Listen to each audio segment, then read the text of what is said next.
Hello and welcome to Fans Corner. Today, I'm once again joined by Fred. Fred, how you doing, mate? Very well, thank you. How are you? Yeah, not too bad, mate. Not too bad. Bit of an exciting night of boxing last night, wasn't it? Dillian Whyte got his revenge. By the sounds of it, he worked his nuts off for.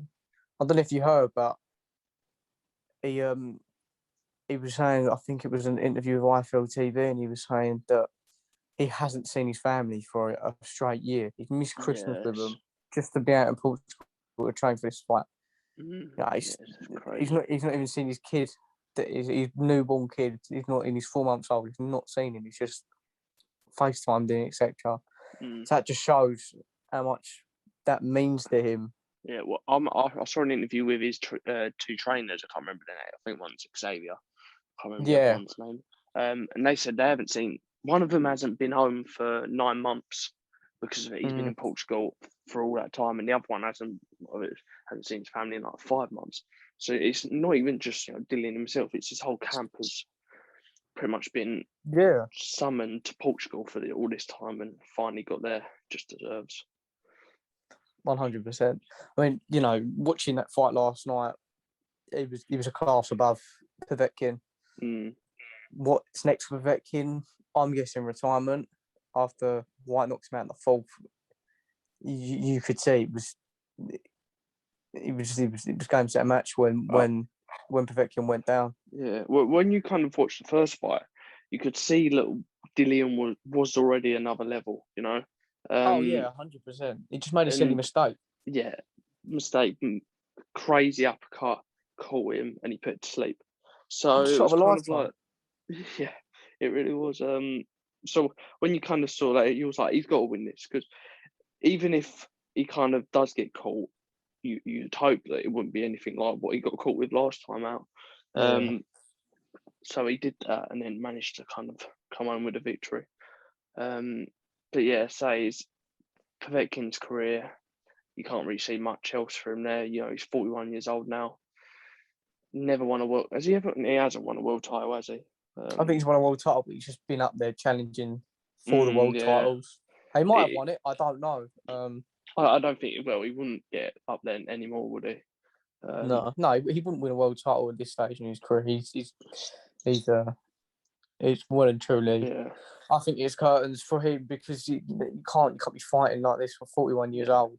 But it's an impressive career, there's nothing to be ashamed of in his 100%, well, apart from his anti-doping, but... Yeah. The big thing that made him win all them fights. Yeah, exactly. But, no, yeah, so Whyte, last night, as I said, revenged himself, brought back the interim world title and the WBC diamond belt as well. But... Do you see him kind of... Sorry, just keep on dealing with where do you actually see him going from here? Because I look at the heavyweight division especially, and I'm seeing, you got the Joshua Fury Wilder, but they've got so much kind of politics going on right now that they they want them massive super fights, and they're not going to risk it against, you wouldn't see Tyson Fury or Wilder or Joshua fight Whyte, would you? Because they'll say, he's dangerous. And it can kind of be curtains for me in the super fight. So I look at the kind of heavyweight division right now, and especially at the top, and I'm thinking, where do these fighters go? Like Whyte, like Usyk, I suppose Andy Ruiz Jr. I know there's no next step because people at the top already, they're not moving. I don't know where you see it as, but I see exactly the same as you, mate. I think a fight with him and Usyk out in the States would be sensible. I think that would be a good fight. There was talks of him and Wilder. Do I think Wilder's going to fight him? No, I don't think Wilder will fight him. I don't know where Wilder is, what he's doing. No, other than slagging off his coach. I honestly think that Wilder's career will just, It's not. I don't think he's going to fight anyone with a massive resume like an Anthony Joshua or Tyson Fury. Because it's been a while. It will get a warm up fight, won't it? Before. Yeah, well, of course he'll get a warm up fight. Yeah, but I just can't see him fighting anyone to that caliber. If Usyk versus Whyte doesn't get made, I could see maybe Whyte. There was mentions of Whyte fighting the WBA regular champion. I can't remember his name. It's I searched Is it it up this something? morning. It's something Bryan, Troy? isn't it? Bryan, yeah, Trevor Trevor Bryan. That's it. Yeah. But it's from Eddie's words last night, he was speaking about Whyte having the States. Whyte having a kind of a warm-up fight, I suppose, but it's more of a ticking over fight in the summer.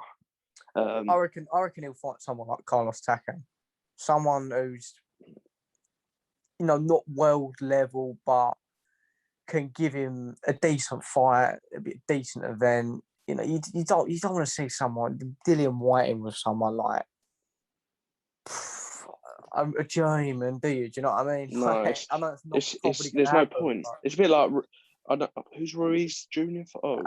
Chris Arreola. Yeah, I mean, Chris Arreola, and that's just not a fight anyone wants to really see. So that's what the difficulty with the division.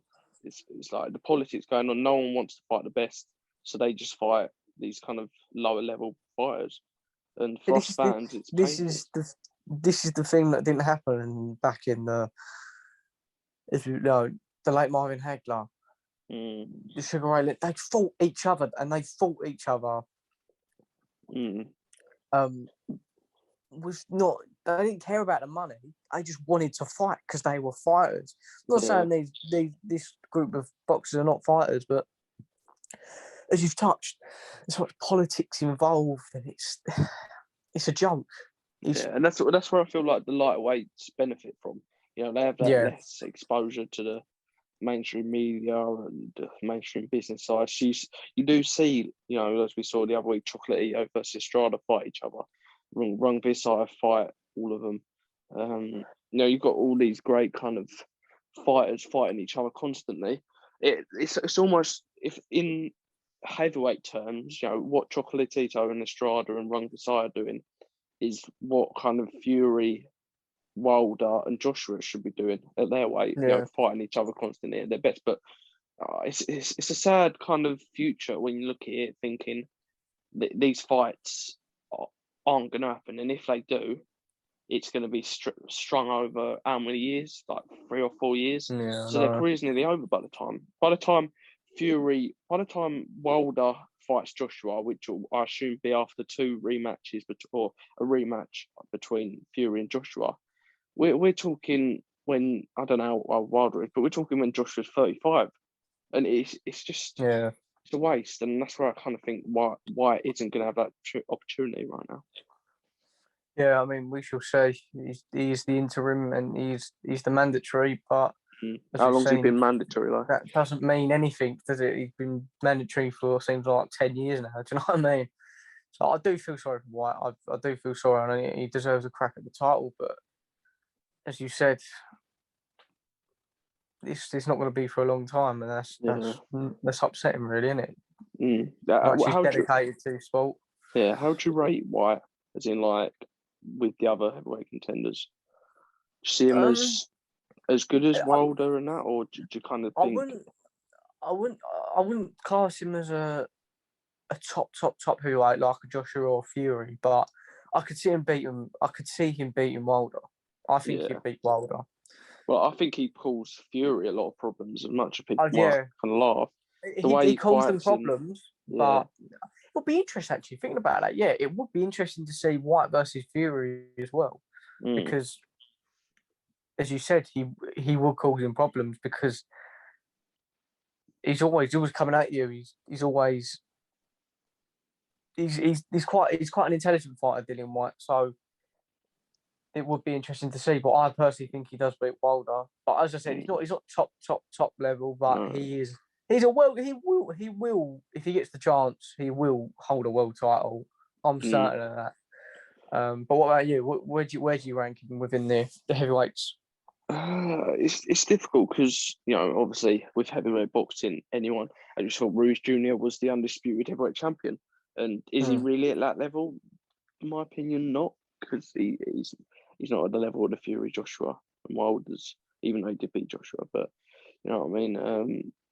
It's difficult. I think you'll never know until he fights him. Really, Joshua's fight with Whyte was it 2040? We're talking 7 years ago, are we? Or is it 2050? Listen, it's a while ago. Them fighters there are two completely different fighters to when they were obviously in 2014, 2021. Do you know what I mean? So you can't go off that. But no, what would you say? Go on. Yeah, it's and that's it. I'll go back to the flyweights again. You see Chocolatito face Estrada 8 years ago, and you see how they've developed, and they still want to fight each other now. But just the other weights, they never want to do it. And it's always, obviously, they're the big money makers in boxing, but it's always a disappointment when you kind of think of how the fights we could have had. And, you look at Whyte, is he going to, I think he'll challenge, he's at the level where he can probably beat those around him. But would he cause massive problems for these fighters? I'm going to say no. I don't believe so. If I'm totally honest. Believe. Yeah, I don't know. I don't know until I see him in the ring with him, with whoever. But listen, we shall see. I hope that the fights do get made, 100%. But moving on, as I was mentioning earlier, cracking undercards. I personally think fight of the night was Cheeseman versus Metcalfe. What a fight that was. Battling it out, hurting each other, and Cheeseman hitting Metcalfe with a lovely shot, sending him down. And I think Eddie hit the nail on the head in his post-fight interview. He said, "This is old school boxing. Like, this isn't the new people go down after a few hits. This is kind of fighters putting it all on the line, boxing the traditional way, and giving it their all." And you can see both of them were hurt at times, and yet still wanted to punch and still wanted to hurt their opponent. So it was a real good fight, and that's prime entertainment for us as boxing fans. That's what we want to see. That's what you want to buy pay-per-view for, isn't it? Exactly. You're not buying pay-per-view to, well, some people will be just buying it for the main event, but you want a bit of entertainment on the undercard. Other than casuals, you don't want to see a boring 12-round, as much as boxing purists love it, just a kind of cagey tactical affair. You want to see fighters punching lights out, really. And that's what you got with Cheeseman and JJ Metcalfe. Another Lonsdale belt to Sky. British title living up to expectations as per usual. I second you to that, mate. Brilliant fight. And they were just both out on their feet, and Cheeseman got the luck of the bunch, just throwing that punch, and with the more experience he's got, being with people like Scott Fitzgerald, etc. I've credit to him, and I'm excited to see what's next. Another big step up, obviously, on the undercard was for Fabio Wardley against Eric Molina. Yeah. Fun fight. Wardley knocked out Molina. It was a weird knockout, wasn't it? It looked like he tripped him over, but it also looks at the same time that Molina didn't know where he was. It was kind of on that? Molina caught him well. Molina, I thought, put on a better performance than people expected, because people see the shape of him and think, he's not what he used to be, or however that you want to put it. But he was expected to kind of get dominated. But I thought Molina hit him quite a few times with some good shots. In the end of the day, Fabio Wardley was just the younger, more fitter opponent. So caught him when he was hurt, and because it was just as Molina caught him, didn't he?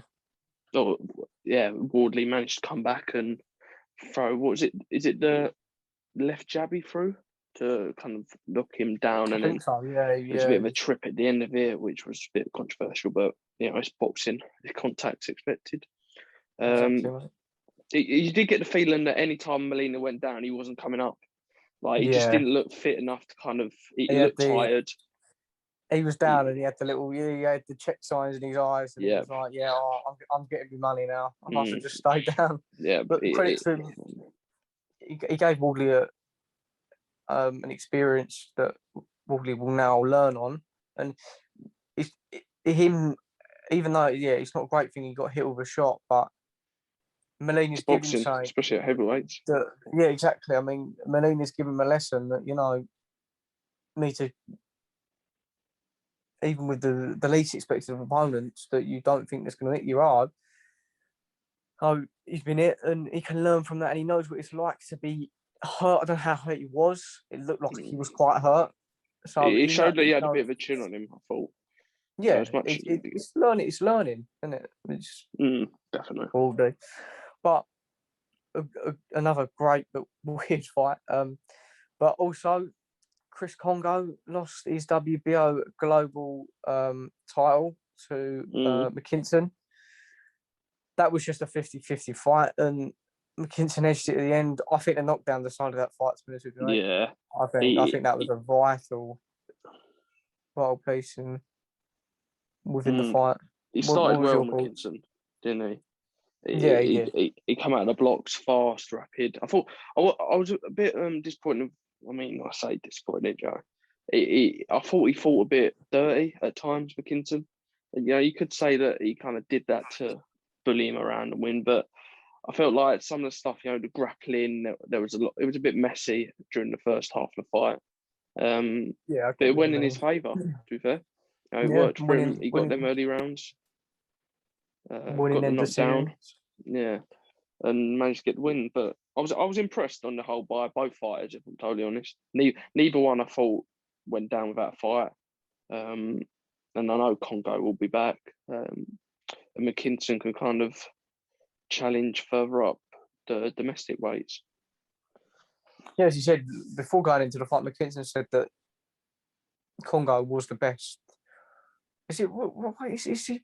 Is it? I'm right. He's welterweight, isn't he? Yeah, I think so.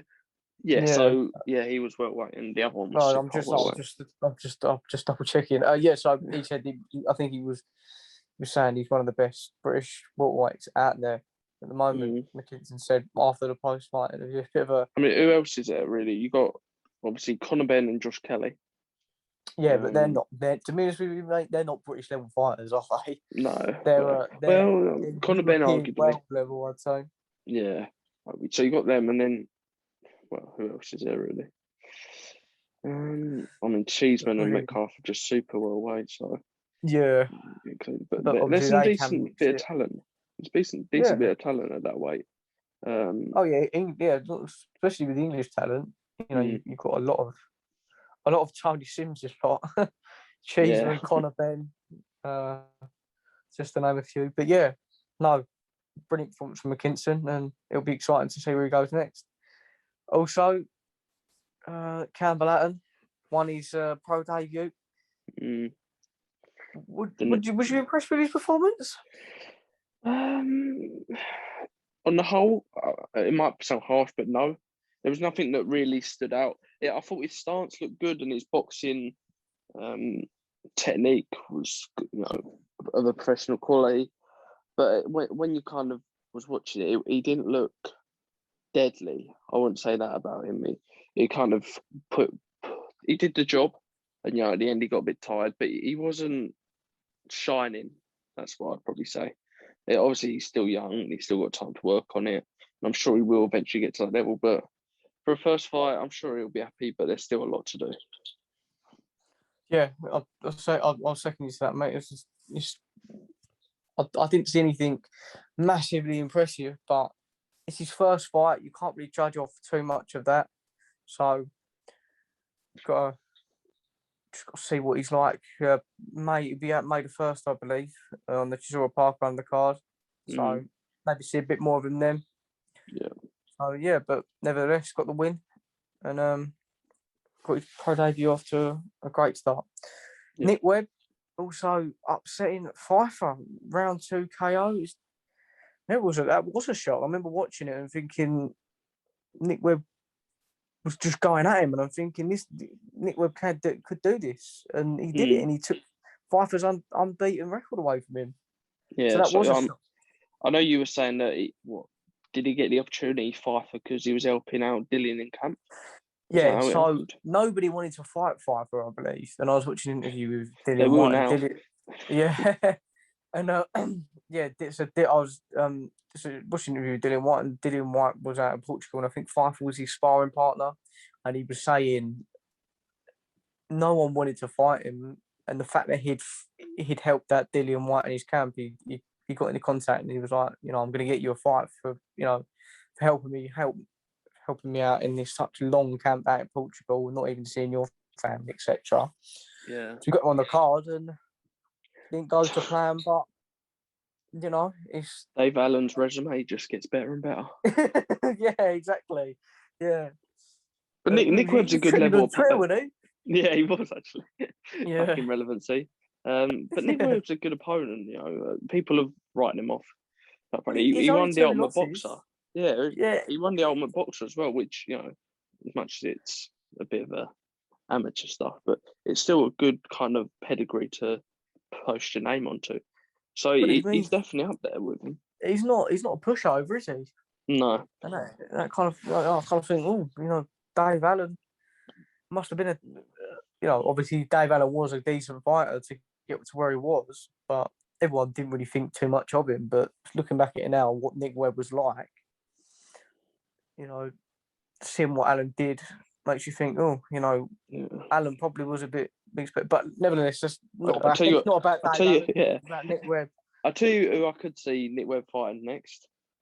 Tom Little. I feel like that. Tom Little's retired, mate.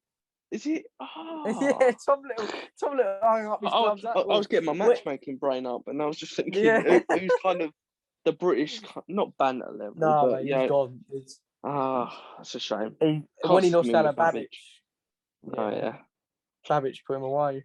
But, okay. It would have been a good fight, but not Little's not fighting anymore, sadly. Yeah. But another event that happened this weekend, we had Willie Hutchinson losing by KO over on BT. Fred, BT's mega weekend. Yeah, what a shock that was. Seeing, I remember reading an article at the end of 2020, and I'm sure someone was saying about Willie Hutchinson being one of the big stars to watch. Not anymore. No. Well, it'll be a disappointment for him. It'll be a learning curve for him, wouldn't it? Yeah. But Lennox Clark wasn't no kind of dummy as such. He was a decent opponent. And maybe he kind of underestimated what he had. Because Willie Hutchinson, if you got this mindset that this is just you're headlining your first card, you're better than all these people, you're going to go on to greatness. Whereas Lennox Clark's thinking, got no pressure, go out there and look for knockout. And he did, and put him to sleep, really, didn't he? Dangerous, mate. That's the dangerous thing about it.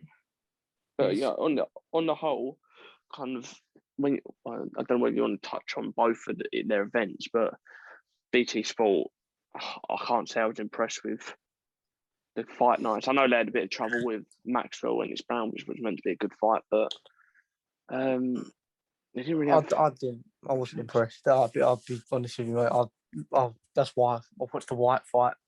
Yeah, we are turning into a Queensbury promotion, review page, but it's difficult. It's difficult as a fan.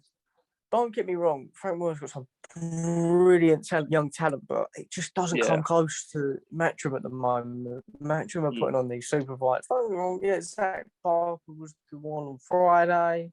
He fought and won with an opponent who didn't look great, but he still won. I think the last event that I've seen from Frank Warren, and I thought, I'm going to tune into that and watch that, was probably the Wild Joggers. That was the last one that I was excited for and couldn't wait to see. Yeah. So, the weekend, I'll be honest with you, mate, I didn't watch the Willie Hutchinson fight. I saw highlights of the fight because I was watching the Whyte fight. Yeah. So, it's just... But you had, if kind of look at it, was just kind of their prospects fighting journeyman, really. You had Dennis McCann fighting, was it the Mexican, Nathan Gorman, he got out. He actually got quite a good KO in fairness to him. I think he knocked his opponent down about 5 times. Who's that, sorry? Nathan Gorman. Yeah, Nathan Gorman, I was going to touch on him, But say that there were no I mean, you had Brad Foster fight, but I think there was no, I say 50-50s, but closely contested fights. They're all a bit too, trying to just get another win on the record. You know what I mean? And I suppose you could say it's karma that his star Willie kind of lost in the end. But yeah, so it doesn't come close to controversy. Yeah, 100%. But fight that got announced on Friday night with Sonny Edwards on the panel with who was he with? Lyndon Arthur. They were on the panel on Friday, and it was announced that Sonny Edwards is fighting Mifalani for the IBF flyweight title. I believe that's next month. I think the back end of next month, 30th. I'm pretty sure. That'll be a great fight. You've got is it Mickey Connellan? Mick Conlon, yeah. Yeah, he's on the undercard. I'll see that. So that obviously, we've just slagged off the events. Yeah, that's a great card. Obviously, undercard would have to see what it's like. I can imagine Dennis McCann will be on there, maybe. Yeah, people like that will get people out like that, but that's a card that I am looking forward to. I must admit. Do you feel like he can do it? I think Sonny will become the second brother to win the world championship. It's possible. He's got the skills and abilities. It's just how this Mifalani will come out. I don't really know too much about him, but I know he's not someone to be messed about with. I've heard because down there you've got Teto, who's also South African, and so is Mifalani. So. South Africans are ruling have been well known in the flyweight division. So I think there's a cruiserweight as well champion. South African. It might be light heavy, but yeah, getting on the boxing sphere. Yeah, it certainly are. But yeah, no, it will. I reckon that'll be a good fight, and I'll definitely be tuning in for that. 100%. Also, shock news. We're going to be looking for the boxing news this week. News arose that Oscar De La Hoya is making a comeback. What do you think of that one, Fred? Just crazy, if I'm totally honest. I'll say crazy is in this world what is crazy, but I was reading a bit about it, and he said that he was inspired by Mike Tyson. Now, was he inspired by Mike Tyson's performance or the money that he made from it? I just don't really get it, because does he really need the money? He's running, Golden Boy promotion, which is doing well. He's obviously got a hell of a lot of money from his boxing career. Does he really need to fight? I mean, he's gonna go in there with a UFC fighter, I believe. Who is it? Anthony Pettis, apparently. That was it. Apparently, De La Hoya turned him down, so maybe he doesn't want that type of fight. But I don't know who else really out there. There is, unless he fights Ben Askren grappler. And then it's just, what is the point? Ben Askren's fight Logan Paul, Jake Paul, isn't he? Yeah, but the only reason Jake Paul's chosen him is because he's a grappler, and he's a wrestler and won't have that much boxing ability. But I just don't know who. I mean, what weight is Oscar De La Hoya anyway? We're talking. So he was round with Manny Pacquiao, so. You are talking as well, lighter weight, welterweight, yeah. But he's got to be a bit heavier now, surely, because I haven't really seen cruiserweight, isn't he? Yeah, but he doesn't look in shape. I say in shape. He looks a bit heavier than his boxing days. So you're probably looking at a middleweight, welterweight.